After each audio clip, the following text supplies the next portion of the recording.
كربلاء اختنقت بعبرتها أم البنين، جعلت تودعهم واحد تلو الآخر، توصيهم بالحسين وأختهم زينب وهي تقول: قل يا الوداع صعب لي ودع الغالي، يا الوداع يا الوداع تظلم بعين الليالي، يا الوداع يا وداع المزور يقطع عزام النهار، يا وداع المزور يقطع حزام الظهر، يا الوداع يا الوداع قولي قولي يا الوداع يا الوداع ساعة القبوا علي أربعتهم،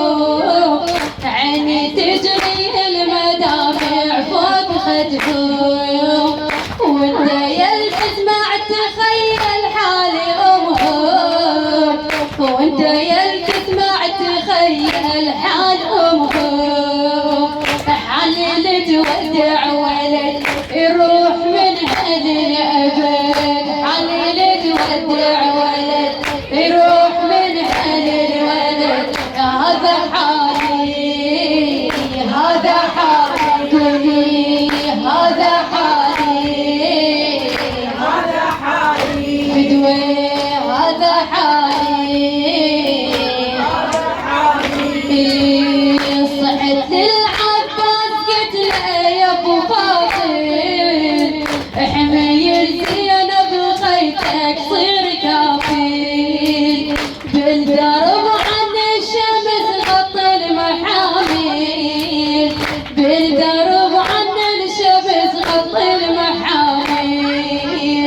تدري بيها مدللة والهضم ما تحمله، تدري بيها مدللة والهضم ما تحمله، وانت والي وانت والي قولي وانت والي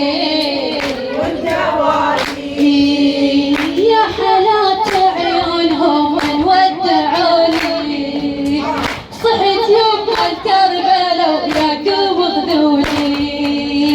حتى لو امشي مشيت صعدوني، خلى روحي ويا الضعف لا تخلوني بمحل، خلى روحي ويا الضعف لا تخلوني بمحل، يا الغوالي يا الغوالي بدوي يا الغوالي يا الغوالي يا الغوالي يا الغوالي عديد مودعين الله صحت يا قرة العين، جعفر وعثمان أبطال وشياطين، وقام عبد الله يقبل مني الجبين، وقام عبد الله يقبل مني الجبين، والقمر يا القمر يقطع حزام الظهر، القمر يا القمر يقطع حزام الظهر من دلالي